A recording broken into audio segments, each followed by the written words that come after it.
orang yang menjadi supporter sepak bola West Ham yang dipimpin oleh Dunham menuju sebuah stasiun kereta api sambil meneriakkan yel-yel ciri khas mereka. Dan ternyata di seberang rel tersebut tampak beberapa orang yang menjadi musuh mereka dari supporter klub Tottenham. Mereka saling mengejek satu sama lainnya dan inilah yang terjadi.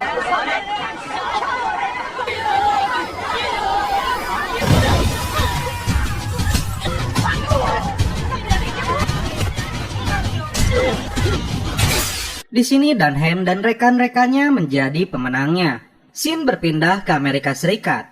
Matt Buckner yang diperankan oleh Elijah Wood, seorang mahasiswa jurnalisme di universitas ternama Harvard. Dia sedang mengemas semua barangnya setelah pihak kampus mengeluarkannya karena mendapati dia menyimpan kokain di kamarnya. Di kamarnya, Matt sempat membuang uang $10.000 dari teman sekamarnya Jeremy karena mengakui kokain itu miliknya. Jeremy Van Holden yang berasal dari keluarga kaya dan terpandang membuat Matt tidak bisa berbuat banyak dan mengorbankan pendidikannya. Setelah si Jeremy pergi, Matt mencoba menghubungi ayahnya namun ternyata sedang berada di luar negeri. Dan Matt akhirnya mengambil uang $10.000 tersebut. Lalu dia terbang menuju Inggris mengunjungi kakaknya. Melanjutkan perjalanan menggunakan kereta, Matt membawa tesisnya tentang jurnalisme. Di sini terlihat kakaknya yang cantik, dia bernama Shannon. Dalam perjalanan menuju rumahnya, Matt kepada kakaknya menceritakan fakta sebenarnya dia dikeluarkan dari kampusnya.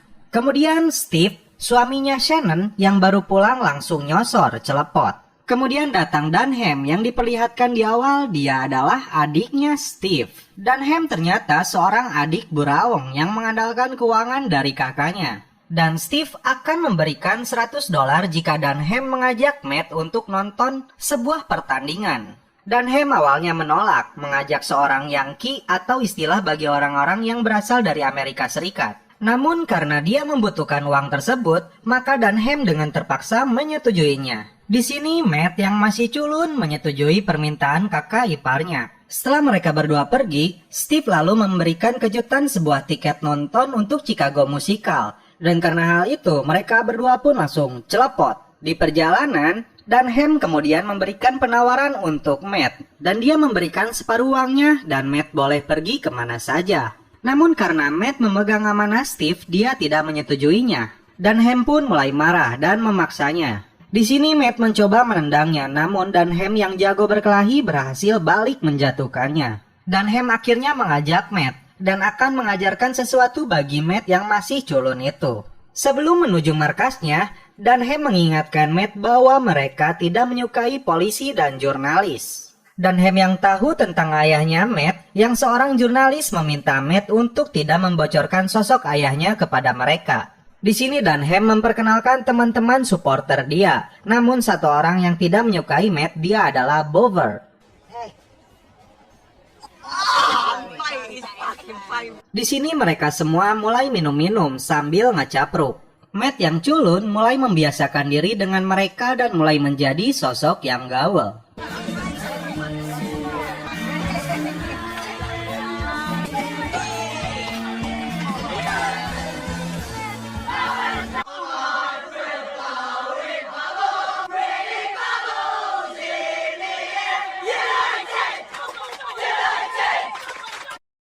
Di toilet, Bover memperingatkan Matt bahwa dia tidak menyukai orang luar. Kemudian mereka berangkat menuju sebuah pertandingan.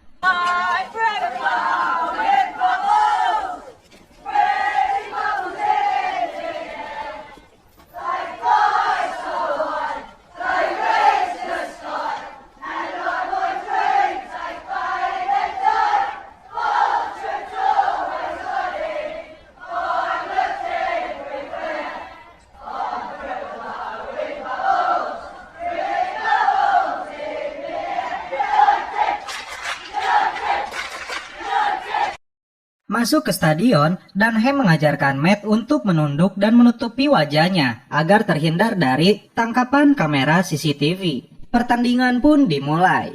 Kita saksikan, guys.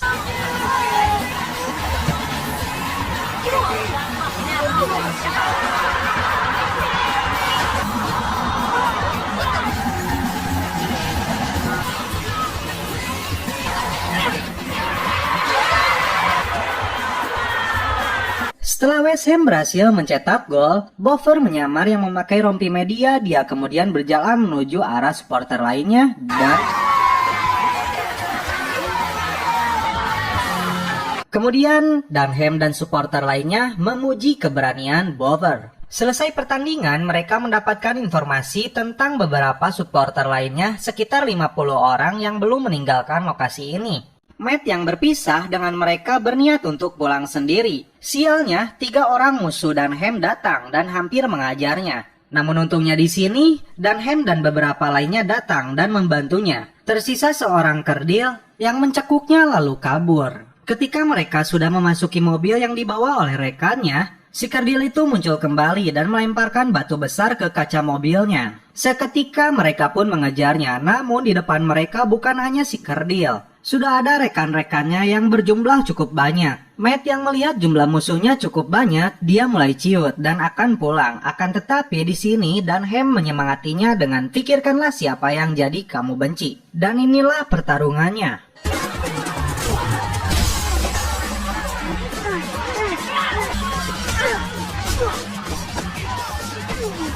Karena kalah jumlah, mereka pun hampir kalah. Namun, Boffer bersama yang lainnya datang.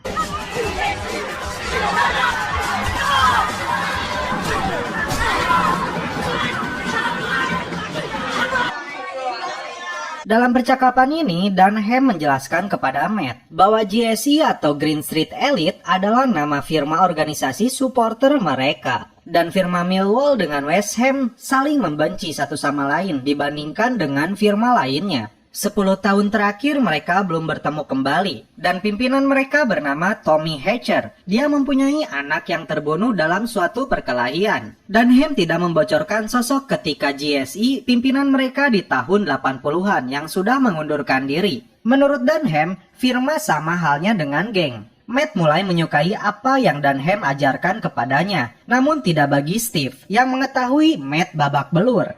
Kembali ke markasnya, Boffer yang tidak menyukai Matt mengejeknya seperti sebuah pasangan home ring. Dunham hampir terpancing, namun teman yang lainnya menenangkan mereka. Matt akhirnya pindah dan menginap di rumah Dunham. Faktanya Dunham ternyata seorang pelatih sepak bola bagi anak-anak. Matt yang menjadi kiper awalnya meremehkan kemampuan mereka. Ternyata mereka sangat piawai dan Matt selalu kebobolan.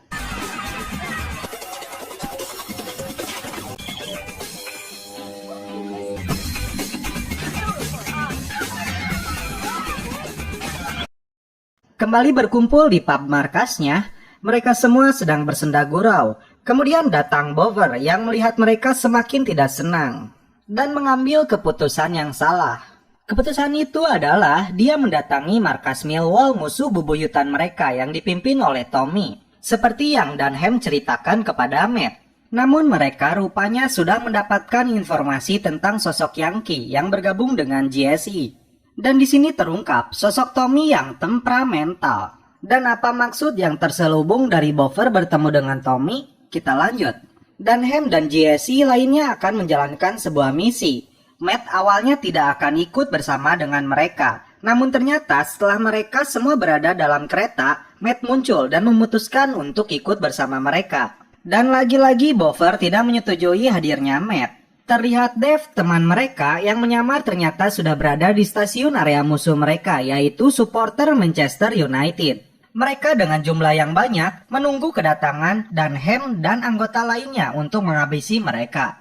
Kemudian Dave meminta Dunham menggagalkan rencananya untuk datang ke Manchester. Karena sudah terlanjur berada di dalam kereta, Boffer pun memukul tombol darurat agar kereta berhenti secara mendadak. Dan mereka memutuskan untuk tetap menjaga wibawa dan kemenangan mereka dengan tetap mendatangi Manchester. Di sini Matt punya ide untuk menumpang sebuah mobil box. Dengan mengejutkan supporter musuh, tiba-tiba muncul di belakang mereka dan mulai mengajar mereka yang jumlahnya jauh lebih banyak.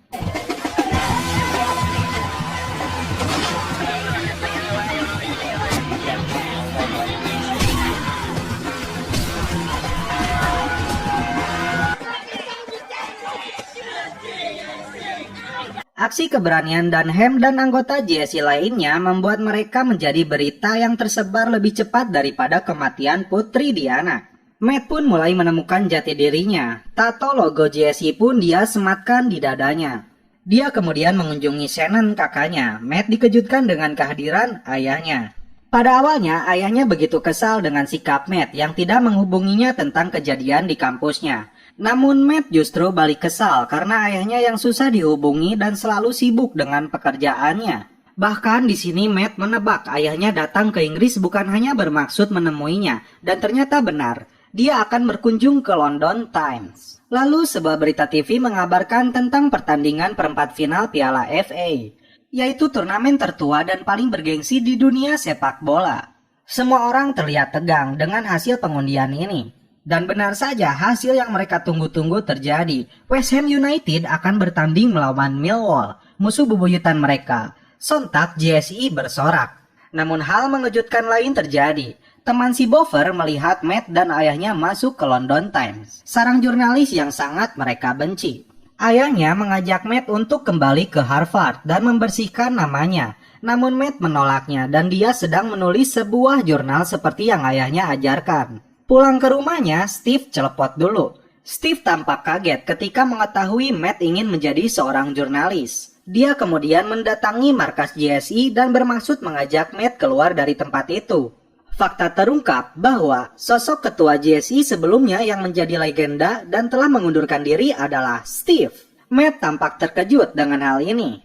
Bover yang mengira Matt seorang wartawan kemudian mendatangi rumah Dunham dan membeberkan informasi ini. Dunham yang tidak percaya kemudian menggeledah tasnya Matt. Dia menemukan tesis yang dimiliki oleh Matt tentang jurnalisme. Dan dia membuka laptop miliknya dan menemukan catatan jurnal miliknya tentang perjalanan Dunham dan JSI. Kepada Matt, Steve menceritakan kejadian 10 tahun lalu yang merubah hidupnya. Dalam pertandingan di kandang Millwall, West Ham kalah 0-3. Steve yang pada saat itu menjadi ketua, dia geram dan tidak terkendali ketika mereka menertawakannya. Kemudian Steve dan anggota JSI memutuskan menyerang mereka, dan di sana terdapat anaknya Tommy yang terjatuh dan tulangnya remuk terinjak oleh JSI, yang membuat dia tewas. Nah, kejadian itu membuat dirinya trauma dan meninggalkan jabatan ketua dari JSI. Dia kemudian menikah dengan Shannon dan berjanji kepadanya meninggalkan ini semua. Tak lama setelah itu, Dunham dan Bover datang ke sana kemudian menghajar Matt. Steve kemudian mencoba melerainya. Matt beralasan dia hanya menulis sebuah jurnal dan buku harian. Namun, Bover tidak menerimanya, apalagi ketika fakta bahwa Dunham mengetahui ayahnya seorang wartawan. Namun Dunham yang sekarang menjadi ketua JSI dan berhak memutuskannya. Bover yang sakit hati kembali melakukan keputusan yang salah. Dia mendatangi kembali markas Millwall. Dia bilang kepada Tommy bahwa Yankee atau Matt adalah wartawan. Dan sang ketua Steve berada di sana. Sontak ini membuat Tommy geram. Di toilet, Dunham menginterogasi Matt dan menanyakan kebenarannya. Are you working for the Times? Repeat. Tommy dan anggotanya datang menyerang markas JSI.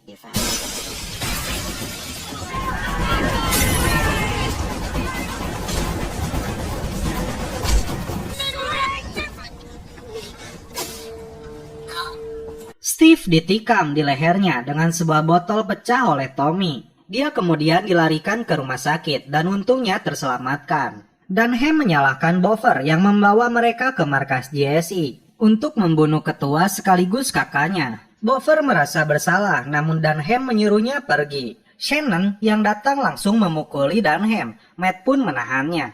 Steve sangat menyesal kepada Shannon. Namun di sisi lain, pertandingan krusial di kandang West Ham ini membuat Shannon dan anaknya berikut Yankee harus meninggalkan kota ini terlebih dahulu. Dunham kepada anggotanya meminta Tommy bertemu dan akan menyelesaikan masalah ini esok untuk terakhir kalinya. Bover yang sangat menyesali perbuatannya, dia pun mabuk. Di sisi lain, anggota JSI satu persatu mulai bersiap. Shannon mengajak Matt pergi, namun sepertinya Matt tidak bisa meninggalkan JSI dan bergabung kembali bersama Dunham.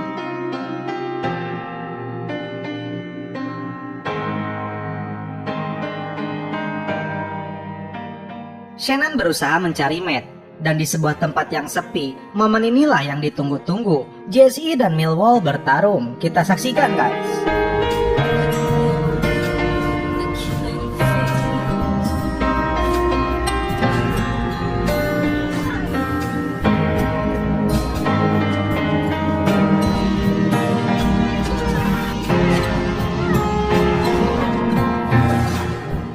tengah pertarungan, bodohnya Shannon beserta anaknya datang ke tempat itu.